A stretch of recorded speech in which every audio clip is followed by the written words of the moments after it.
नाज़रीन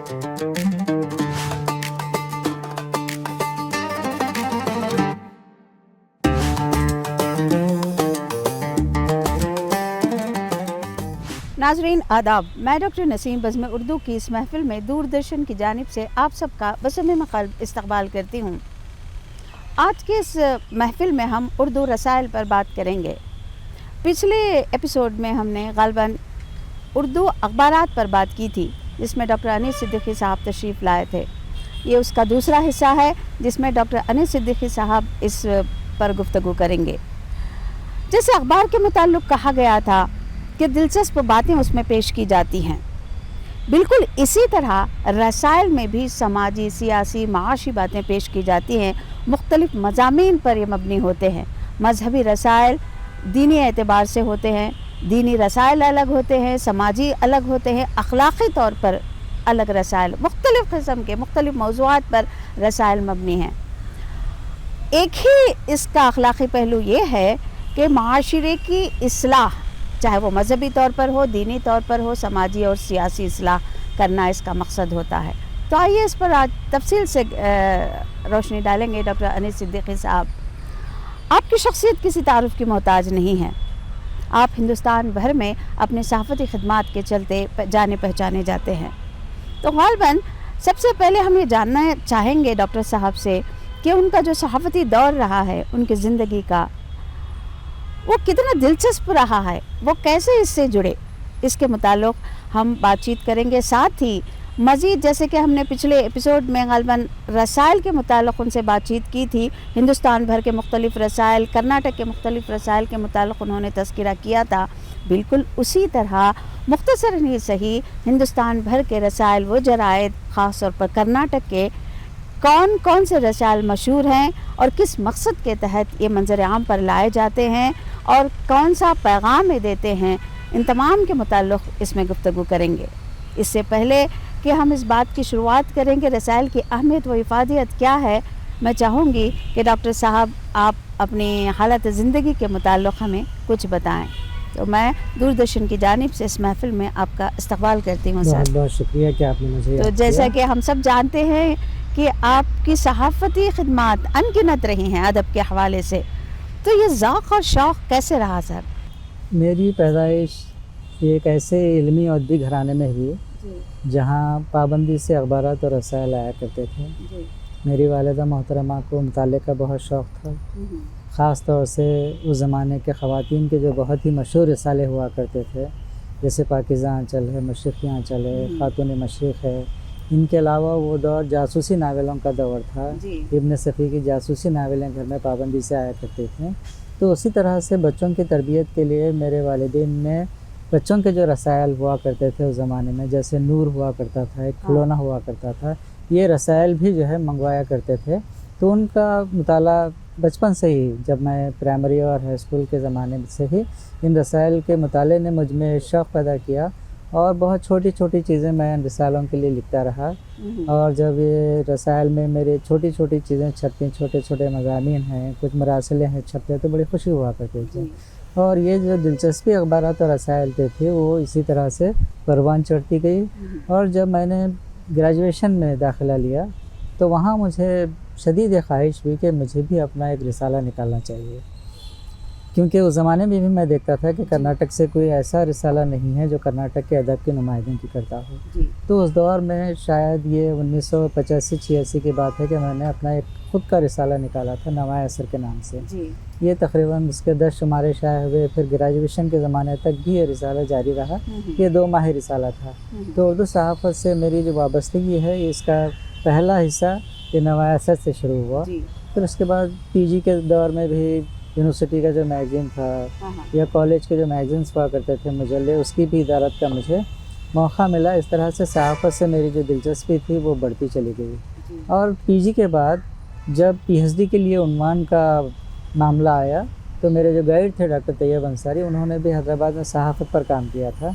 तो उन्होंने तजवीज़ रखी कि कर्नाटक में उर्दू सहाफ़त पर कोई अभी तक मुस्तनद तहक़ीक़ी काम नहीं हुआ है। तो उन्होंने मेरे लिए कर्नाटक में उर्दू सहाफ़त का आगाज़ और इर्तिक़ा, ये मौजू मेरे लिए मंतखब किया। और चूँकि मेरी दिलचस्पी का भी मौजू था तो लिहाजा ये काम मैंने किया। तो इस दौरानिए में پچھلے اس دور کے 4-5 سالوں میں میں نے کرناٹک کے سارے اخبارات اور رسائل کا بہت ہی گہرائی سے مطالعہ کیا، ان کی چھان پٹک کی، تو صحافت سے دلچسپی جو میری تھی وہ اور زیادہ جو ہے اس میں اضافہ ہوتا گیا۔ ظاہر سی بات ہے اس موضوع پہ آپ پہلے شخص جی ہاں، غالباً کرناٹک میں تحقیق اردو کرنے والے۔ صحافت کے موضوع پر میرا واحد مقالہ ہے جو شائع ہوا ہے، اور اس کے بعد جتنے بھی اس موضوع پر مضامین یا کچھ اور چیزیں آئی ہیں تو وہ میرے مقالے سے ہی مستعار ہیں۔ یہ میں دعوے کے ساتھ کہہ سکتا ہوں کہ میرا یہ جو مقالہ ہے یہ ایک دستاویزی حیثیت کا حامل ہے، بے شک نہ اس سے پہلے کوئی لکھا گیا نہ اس کے بعد اب تک بھی کوئی ایسی مستند کتاب کرناٹک میں منظر عام اردو پر آئی ہے۔ صحافت کے حوالے سے نہیں آئی ہے۔ تو اس دورانیے میں مجھے کرناٹک کے سارے رسائل کا مطالعہ میں نے کیا، ان کے شمارے میں نے جمع کیے، تو اس طرح سے یہاں کے رسائل کا جو مزاج ہے، یہاں کے رسائل کی جو تاریخ ہے، یہاں کے رسائل کی جو خدمات ہیں، اس کا جو ہے اندازہ جو ہے مجھے اس دور میں ہوا تھا۔ غالباً آپ جس دور کی بات کر رہے ہیں، جیسے آپ نے ابھی اپنے سوال کے جواب میں کہا کہ پاکیزہ آنچل ہے، بطول ہے، اس طرح کے رسالے کافی خواتین میں کافی محبوب تھے۔ غالباً جو خواتین صرف اردو سے واقفیت رکھتی تھی وہ بڑی دلچسپی کے ساتھ ان کہانیوں کو پڑھتی تھی۔ کیا حسن حج کا رسالہ آج دیکھنے کو ملتے ہیں؟ جیسا کہ میں نے پہلے بھی بتایا تھا آپ کے سامنے کہ مطالعے کا جو ذوق ہے وہ دن بدن کم ہوتا جا رہا ہے، اور سے مطالعے کا سب سے بڑا جو ہمارے پاس اس کو پیچھے ڈالنے میں جو ہمارے پاس جو چیز آئی وہ جسے آپ ٹیلی ویژن کہتے تھے، ٹیلی ویژن کی وجہ سے وہ ساری چیزیں جو کتابوں میں جیسے آپ نے بتایا پاکیزہ آنچل، خاتون مشرق وغیرہ میں جس طرح کی کہانیاں، افسانے اور ناولیں خواتین پڑھا کرتی تھیں، وہ ساری چیزیں اب جو ہے ٹی وی پر دیکھنے لگیں، تو وہ رسائل جو پہلے بہت شدت سے پڑھے جاتے تھے اب وہ دھیرے دھیرے جو ہے ان میں کمی آتی گئی ہے۔ وہ اپنے زمانے میں بہت ہی مقبول رسائل تھے، ہر گھر میں بہت ہی کم پڑھی لکھی خواتین بھی بڑی دلچسپی سے ان کو جو ہے پڑھا کرتے تھے، تو اب وہ چلن جو ہے باقی نہیں رہا۔ ظاہر ہے جب مطالعہ کرنے والے لوگ نہیں رہیں گے، قارئین نہیں رہیں گے، تو یہ رسالے بھی جو ہے آہستہ آہستہ دم توڑتے چلے گئے۔ آج ایسا کوئی رسالہ خواتین کے لیے مخصوص جیسے کہ آپ دیکھتے ہیں وہ کوئی باقی نہیں رہا، ادھر ادھر چھپتے ہیں تھوڑے خاتون مشرق ابھی شائع ہو رہا ہے، کرناٹک سے زرین شعائیں ڈاکٹر فریدہ رحمۃ اللہ خان وہ عرصے دراز سے نکال رہی ہیں، وہ ان کی ہمت ہے کہ وہ ایسے حالات میں بھی زرین شعاؤں کو جاری رکھے ہوئے ہیں۔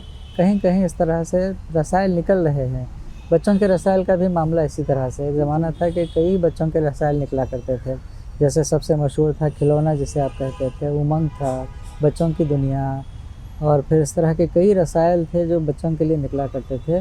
اب یعنی آپ کا یہ کہنا ہے کہ رسائل کی تعداد اس لیے گھٹ رہی ہے کہ زمانہ ڈیجیٹل ہو رہا ہے، ٹیلی ویژن آیا تو پھر پاکیزہ آنچل، بطول ہے، خاتون مشرق ہے، اس سے دوری بڑھتی گئی، اور پھر ظاہر سی بات ہے اب موبائل والا زمانہ آ گیا ہے، تو ہر کوئی اس میں اپنی مصلحت کے تحت، اپنی ضرورت کے تحت کیا ہے اپنی چیزیں تلاش کرتا ہے، تو کتابوں سے دوری بڑھتی جا رہی ہے۔ تو ظاہر سی بات ہے آپ کا کہنا ہے کہ پردہ جب عام ہو گیا تو اوراق سے دوری بڑھتی چلی گئی۔ تو اصل میں جب ہمارے پاس اخبارات موجود تھے اس میں ادبی ایڈیشن بھی موجود تھا، مذہبی دینی باتیں تمام کی تمام اخبارات میں شائع ہوا کرتی تھی، تو پھر رسائل کا وجود کیوں ہوا؟ رسائل کا تعلق یہ ہے کہ یہ رسائل کسی ایک علم سے متعلق، کسی ایک موضوع سے متعلق مخصوص ہوتے تھے، اور اس علم سے متعلق بہت ساری معلومات اس میں اکٹھا تھی۔ اخبارات کا معاملہ یہ ہے کہ ہفتے میں کوئی ایک مذہبی صفحہ ایک دن کے لیے آ گیا، یا کوئی جو ہے عورتوں کے لیے ایک صفحہ آ گیا، بچوں کے لیے ایک صفحہ مختص کر دیا، تو یہ جو اخبارات تو اپنا کام کر ہی رہے تھے، مگر اختصاص کے ساتھ جب یہ رسائل کی صورت میں آئیں گے تو وہ اور زیادہ وسیع انداز میں مواد کو بھی پیش کریں گے، اور اس موضوع سے متعلق بہت ہی اطراف پھیلی ہوئی ساری باتوں کو اس میں جو ہے جمع کیا جاتا تھا، تو لہٰذا ان کی اپنی الگ اہمیت ہے۔ جیسے کھیل سے متعلق کوئی میگزین ہے تو اس میں کھیل کی ساری چیزیں جمع ہو جائیں گی، ادب سے متعلق ہے تو ادب کی ساری چیزیں اس میں جو ہے جمع ہو جائیں گی، سماجی تعلیمی جتنے الگ الگ انسانی زندگی کے موضوعات ہیں ان ساروں پر مخصوص جو ہے آپ دیکھتے ہیں کہ رسائل نکلتے رہے ہیں، اور ان کی مقبولیت بھی ہوتی رہی ہے۔ ایک زمانہ تھا آپ دیکھیں گے کہ फिल्मों से मुतालिक रसायल बहुत ही मकबूल हुआ करते थे। शमा सही, तो आप हाँ। देखेंगे तो वो पूरा हिंदुस्तान फिल्मी भर दुनिया, में हाँ। लोग इंतज़ार किया करते थे शमा का, जिसमें फिल्मी दुनिया की सारी खबरें मौजूद होती थी। आप ताजुब करेंगे कि ये 1 महीने बाद आप फिल्मी दुनिया की खबरें पढ़ते थे। जी। आज का मामला ये है कि हम लम्हा लम्हा फिल्मी सही दुनिया में कहा, क्या हो रहा है हम देख क्या रहे हैं। हो तो रहा है ज़ाहिर है उसकी जानकारी। रिसालों की वो अहमियत अब बाकी नहीं रही है।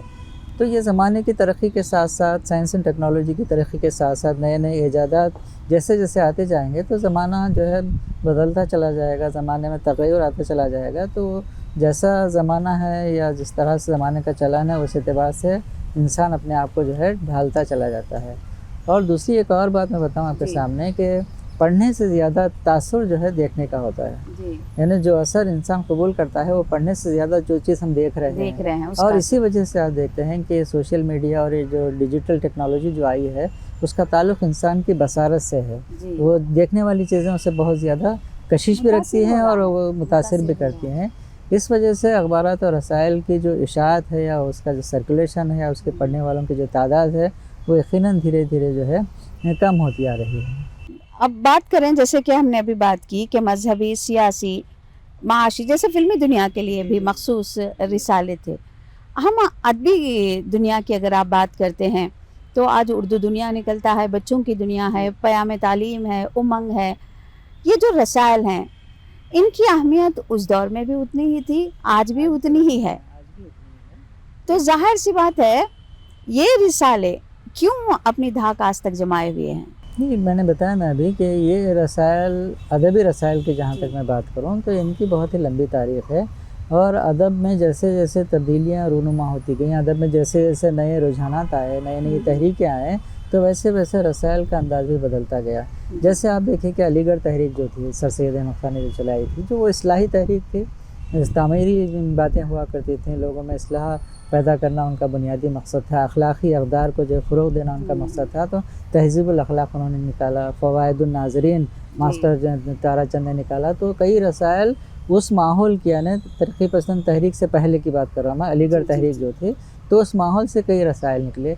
फिर आप देखते हैं कि 1930-35 के ज़माने में प्रेमचंद और फिर मुख्तलिफ़ लोगों ने तरक्की पसंद तहरीक की बात की, जहाँ जो है अदब को मकसदी होना चाहिए, अदब को कमज़ोरों की नुमाइंदगी करना चाहिए, मज़लूमों की आवाज़ बनना चाहिए। तो ये 1935 के बाद जो नया दौर आया जिसे आप तरक्की पसंद दौर कहते हैं, इस दौर में अलग अपने अपने कई रसायल उन्होंने निकाले, वो जो उस तहरीक की नुमाइंदगी करने वाले थे। फिर उसके बाद आप देखते हैं कि 1965 के बाद एक नया रुझान अदब में आया जिसे आप जदीदियत का रुझान कहते हैं। शमस-ए-रहमान फ़ारूक़ी और फिर उनका जो रिसाला था शफ़ून, उसने अदब को एक नया रंग दिया, अदब में एक नए रुझान को फ़रोग़ दिया। तो हर दौर में रसायल ने अपने अहद के अदब की तर्जुमानी की है। जिस तरह का अहद होगा, जिस तरह का अदब लिखा जाएगा, रसायल उस ज़माने के उसी अदब की जो है आप देखेंगे कि तर्जुमानी करते रहेंगे। तो हर दौर के अदब को हम उस ज़माने के रसायल में देखा करते हैं। अब दूसरी बात यह है कि रसायल की अहमियत क्या है, जैसे कि आपने बताया ना कि रसायल में जो चीज़ें छपती हैं वो महफूज रहती हैं। अखबारात और रसायल का बुनियादी फ़र्क यही है, अखबारात को हम जो है आज पढ़ा कल उसकी हैसियत जो है बाकी नहीं रही, जबकि रसायल ऐसे हैं कि उनको लाइब्रेरियों में महफूज रखा जाता है और वो आने वाले अदब की तारीख़ का एक हिस्सा बनते हैं। अदब की तारीख़ लिखने वालों के लिए वो बहुत बड़े अहम माखज़ बनते हैं। किसी भी बड़े फ़नकार की ज़िंदगी और उनके कारनामों को आप देखना चाहें तो ज़माने के रसायल को आप पढ़िए तो उनकी तख़लीक़ात मिलेगी, उसमें सारी चीज़ें मिलेंगी। तो ये रसायल जो है तारीख़ की तदवीन में बहुत ही हमारी मदद किया करते हैं। ये तो ये अदबी रसायल की बात। अगर आप मजहबी रसायल की बात करेंगे तो कई हमारे पास मजहबी रसायल निकलते रहे, जैसे हुदा एक बहुत ही मशहूर डाइजेस्ट हुआ करता था, उसी तरह से मुनादी, तजल्ली और अलग अलग जो मसालिक हैं मज़हब के, सबकी तर्जुमानी करने वाले अपने अलग अलग जो है रसायल। और ये जो आप दीनी रसायल की बात कर रहे हैं, इसका असर लोगों पे बड़ा रहा यकीनन।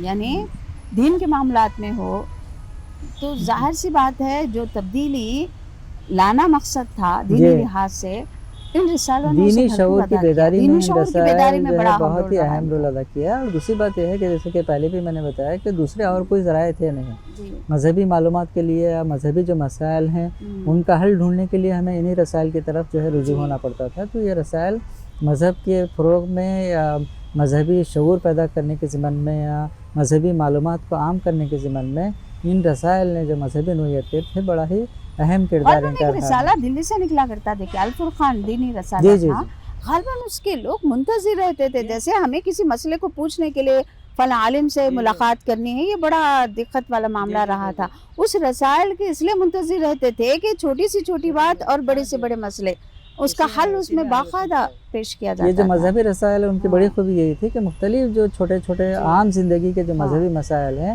ان کو آپ اس میں بتایا جاتا تھا کہ وہ کتنے غلط ہیں کتنے صحیح ہیں، اور قرآن اور احادیث کی روشنی میں جو ہے اس کی تفصیلیں بیان کی جاتی تھیں، جس وجہ سے یہ مذہبی رسائل بہت ہی اہم اپنے زمانے میں ہوا کرتے اور تھے۔ زبان و بیان کا لحاظ بھی بڑا آسان زبان کا استعمال یہ تو ہوتا، بنیادی دقیق طور زبان پر میں۔ یہ جو رسائل ہیں یہ زبان و ادب زبان کے فروغ میں بھی بہت ہی اہم حصہ رہا ہے، کیونکہ مسلسل اردو میں لوگ لکھتے رہے چھپتے رہے تو اس سے زبان بھی اور زیادہ بہتر ہوتی گئی، اور یہ جو رسائل تھے جن کا مقصد کیا تھا کہ عام لوگوں تک اپنی بات پہنچائیں، تو لہٰذا انہوں نے اپنا جو اسلوب ہے اپنی جو زبان ہے وہ بہت ہی سادہ عام اور سلیس زبان کا انہوں نے استعمال کیا۔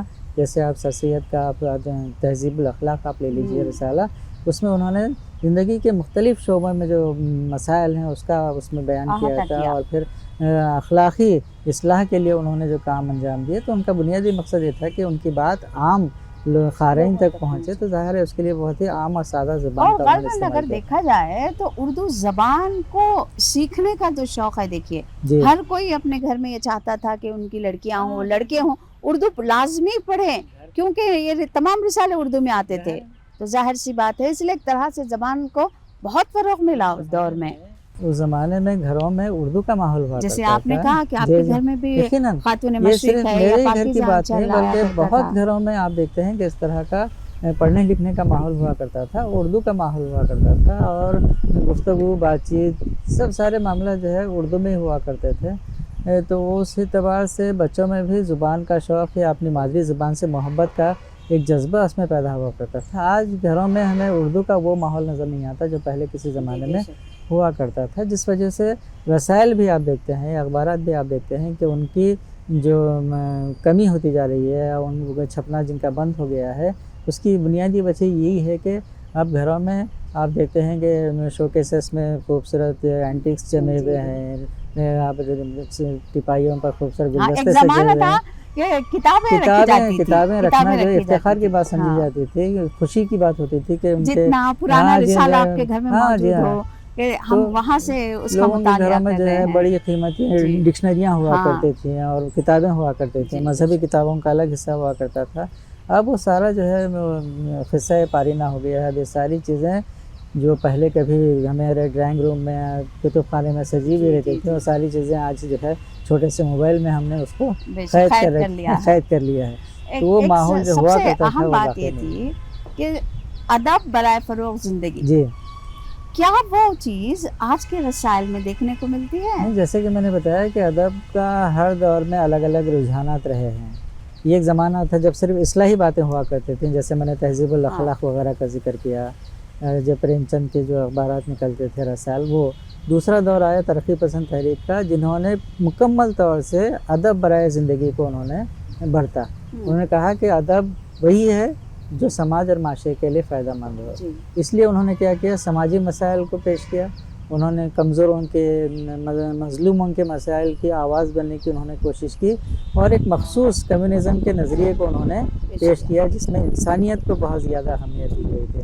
تو وہ ایک دور تھا جو صرف ادب برائے زندگی کے لیے تھا، مگر 1965 کے بعد ایک نیا رجحان ہمارے پاس آیا جسے اب جدیدیت کہتے ہیں، تو انہوں نے کہا کہ سماجی جو مسائل ہیں وہ ادب میں پیش کیجیے آپ، مگر اس کو نعرے کے طور پر نہیں، وہ غالب طور پر نہیں آنا چاہیے، بلکہ فنکار کو اپنے احساسات اور جذبات کو پیش کرنے کی آزادی ملنی چاہیے۔ ترقی پسند جو دور تھا اس میں خارج پر زیادہ زور تھا، یعنی باہر سے قلمکار جو دیکھتا ہے وہ لکھتا تھا، جبکہ نئے رجحان نے کیا کیا کہ قلمکار جو سوچتا ہے جو محسوس کرتا ہے وہ اسے لکھے، تو وہ دور بھی ایک تھا، 80-90 تک بھی وہ دور چلا۔ اب جو نیا دور ہے پھر آپ دیکھتے ہیں کہ وہی جسے آپ جو ہے سماجی بیانیہ جسے آپ کہتے ہیں، سماجی مسائل ہیں، گھریلو مسائل ہیں، عالمی سطح پر جو مسائل سے انسان جوجھ رہا ہے ان مسائل کا بیان بھی آج کے شعر و ادب میں ہم دیکھتے ہیں۔ تو ادب ہر دور میں اپنے سماج کی नुमाइंदगी करता रहा है, अपने समाज का अक्स बन करके अदब पेश होता रहा है, चाहे वो शायरी रहे या चाहे नसरी असनाफ रहे। तो जो बात आपने प्रेमचंद कृष्णचंद के मुताल्लिक बताई या उस दौर का जो अदब आपने पेश किया जी। मुख्तसरन, आज के जो रसायल हैं जैसे अदब नुमा है, उर्दू दुनिया है, जी। बच्चों के ये रसायल अगर उनको कंपेयर आप करते हैं तो किस नहज पर है? नहीं, अदब के अदबी रसायल आज का अदीब जी, ये कहें कि क्या पेश कर रहा है? आज का जो अदब है, आज के जो अदबी रसायल हैं, आप उनका मुकाबला किसी तौर से पिछले जो रसायल निकाला करते थे उनसे आप नहीं कर सकते। आज के जो अदबी रसायल हैं वो मौजूदा लिखने वाले क़लमकारों को तो पेश कर ही रहे हैं, उसमें बहुत सारे अच्छे क़लमकार भी हैं, चाहे अफसाना निगार रहें, शायर रहें, जो ज़िंदगी की नुमाइंदगी करते हैं और उनके लिखने का उसलूब भी बड़ा ही दिलचस्प है, अपना एक अलग उसलूब रखते हैं। वो बात आप नए ज़माने के शोरा में भी देखेंगे, वो बात आप जो है अफसाना निगारों में और दीगर क़लमकारों में भी आपको बात नज़र आएगी। मगर मसला ये है कि वो रसायल जो पहले हुआ करते थे, उनका जो मेयार हुआ करता था वो आज के दौर में नहीं है। आप उर्दू दुनिया देखते हैं, कौमी कौंसिल का, उसमें तख्लीक़ी अदब के लिए कोई गुंजाइश नहीं है, ना उसमें अफसाने छपते हैं और ना उसमें शायरी वायरी छपती है, जो तनक़ीद और वो चीज़ें छपती हैं। ऐवानी उर्दू है, सरकारी पर्चा, उसके बाद आजकल एक सरकारी पर्चा है और उनका अपना एक महदूद दायरे कार है। पहले जैसे रसायल हुआ करते थे जो बहुत मकबूल थे, जैसे आप देखते हैं कि मुंबई से निकलने वाला महानामा शायर था, जिसने 100 साल अपने मुकम्मल किए, उर्दू के सबसे ज़्यादा अरसे तक जारी रहने वाला वो रिसाला रहा है, फिर शफून रहा है, ऐसे साखी रहा है, शेर व हिकमत रहा है, कई ऐसे रसायल। जैसे आप कर्नाटक से देखते हैं कि महमूद एयाज ने सौगात निकाला था रिसाला, ये रिसाला सौगात तो बड़े सग़ीर का सबसे आला मियार का अदबी पर्चा समझा जाता था। उससे पहले मुमताज़ शीरी ने नया दौर के नाम से निकाला। नया दौर जिस ज़माने में निकला वो तरक्की पसंद दौर था, तो उसमें वो फ़नकार हमें नज़र आता है। मगर कर्नाटक से निकलने वाले दो जो रसायल थे, एक सौगात और दूसरा, सौगात में सुनने को मिलता है कि नए लिखने वालों को उसमें जगह दी गई, नए लिखने वालों को भी जगह दी उन्होंने, और कई क़लमकार सौगात में छप के अपना एक एतबार उन्होंने कायम किया कि सौगात में छपने, एक मियार जो है उन्होंने बनाया कि ये सौगात में छपते हैं, शफून में छपते हैं। तो उस रसायल में छपना खुद जो है वो अदीब या शायर के लिए एक सनद हुआ करती थी कि ये वहाँ छपे हैं। अगर कोई क़लमकार रिसाला में छपा हुआ नहीं है तो आप उसके एतबार पर या उसके मर्तबे पर जो है हम शक करते थे कि ये लोग वहाँ नहीं छपे हैं। तो वो मियार के रिसाले उन्होंने जारी किए थे और आज भी ये रसायल याद किए जाते हैं। सहाफ़त की तारीख़ में इनका एक अलग मुकाम है, यानी उर्दू की अदबी सहाफ़त इन रसालों के ज़िक्र के बगैर आप देखते हैं कि पूरी नहीं होगी। जब रसायल की बात हो रही है, हम उसमें कुछ मज़ामीन भेजते हैं, चाहे वो अफसाना हो, किसी किस्म का तनक़ीदी मज़मून हो, तो शाया होने के लिए एक लंबा वक्त दरकार होता है। नहीं, उसकी वजह मैंने बताई ना कि आज जो है रसायल की तादाद कम है, रसायल मौजूद नहीं है। क्या माली मदद मिलती है? ये जो सरकारी इदारे हैं वो कुछ जो है एजाज़िया, बहुत ही नॉमिनल एजाज़िया देते हैं। जैसे कोई गज़ल शाया होगी तो 500 रुपये का एजाज़िया, कोई मजमून या अफसाना नसरी कोई तख्लीक़ शाया हुई तो 1000 रुपये का एजाज़िया, और वो भी कहाँ, ये जो सरकारी जो इदारे हैं, जैसे मैंने बताया कौमी कौंसिल बराए फ़रोग़ उर्दू है, उनके जो रसायल हैं, कर्नाटक उर्दू अकेडमी की जानिब से भी अस्कार निकल रहा है, कर्नाटक उर्दू तो क्या उसमें माली ताउन मिल रहा है? कर्नाटक अकेडमी का जो तर्जुमान है सेमाही है और रिसाला अस्कार जो निकला करता है, अब तक उसके शायद 30, 35, 38 शुमारे अब तक निकल चुके हैं, तो वो जारी है।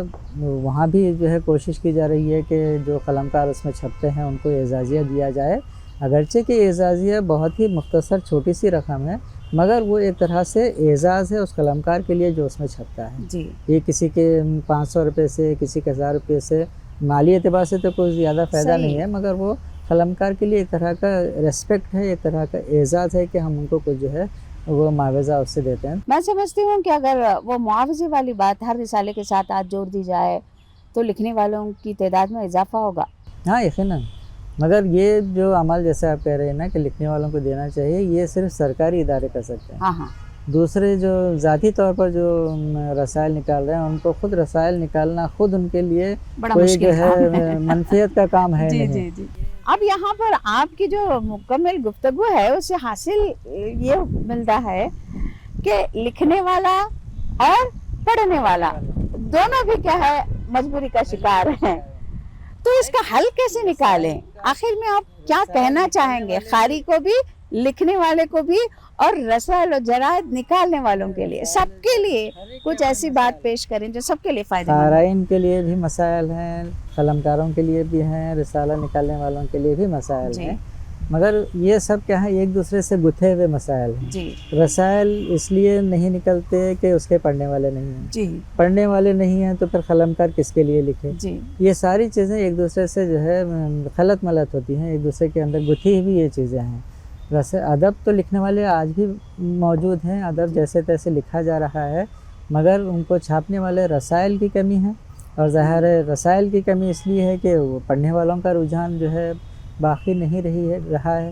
تو میرا یہ ماننا ہے کہ جو بھی رسائل اب نکل رہے ہیں ان کو زندہ رکھنا چاہیے، اور ان کو زندہ رکھنے والے کا کام جو ہے ہم اردو والوں کو کرنا چاہیے کہ ان رسائل کو خرید کر پڑھنا چاہیے۔ نئی نسل میں رسائل کو پڑھنے کی جو ہے ترغیب دینی چاہیے، انہیں یہ جذبہ پیدا کرنا چاہیے کہ رسائل ہیں، ان کو زندہ رکھنا ہے تو ہمیں ان کو خریدنا ہے، ان کو پڑھنا ہے۔ ہمارے اطراف میں جو ہمیں دار مطالعہ یعنی ریڈنگ رومز قائم کرنا چاہیے، ان رسائل کے مطالعے کی عادت نئی نسل میں ڈالنی چاہیے، یہ آج کی بہت ہی اہم ضرورت ہے۔ اب ظاہر سی بات ہے، آپ نے اتنی ساری باتیں بتائی، چلتے چلتے ایک اور بات بتائیں۔ آن لائن ریڈنگ بہت ہو گئی ہے، ہاں جی ہاں، چلے خرید کر نہیں پڑھ رہے ہیں، آن لائن مل جاتی ہے کتاب، کیا یہ بھی فائدہ مند ہے؟ نہیں، آن لائن اور آف لائن جو جرائد ہیں نا یہ اپنی اپنی جگہ اہمیت رکھتے ہیں۔ یہ جو آف لائن جو جرائد ہیں، جیسے میں بتا رہا تھا آپ کے سامنے کہ آف لائن جرائد وہ تاریخ کا حصہ بنتے ہیں، وہ کتب خانے میں محفوظ رہتے ہیں۔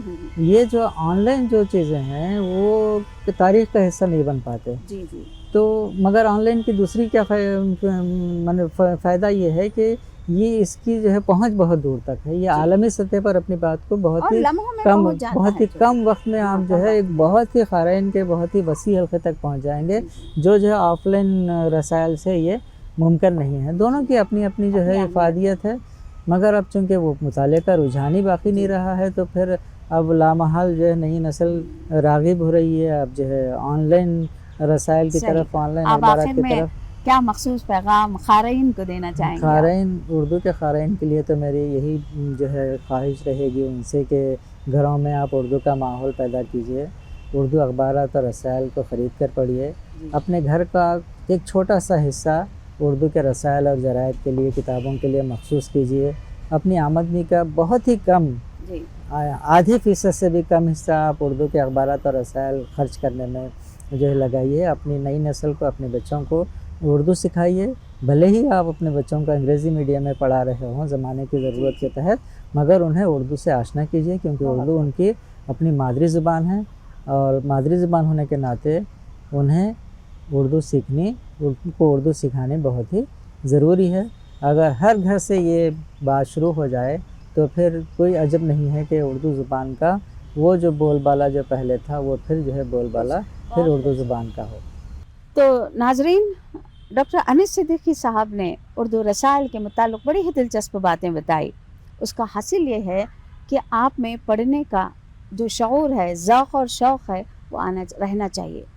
اپنے بچوں کو رسالے خرید کر دیں، اخبارات منگوائیں، تو کہیں نہ کہیں بچہ پورا صفحہ نہ صحیح چند سطریں ہی اگر پڑھ لے تو یہی بڑی کامیاب زندگی مانی جائے گی۔ تو جہاں تک اردو کے قارئین کی تعداد میں اضافہ ہوگا تو رسائل ہوں یا جرائد ہوں یا اخبارات ہوں وہ پنپیں گے، اور اردو کی ترقی یا اردو کے فروغ کا سب سے بہترین ذریعہ بنیں گے۔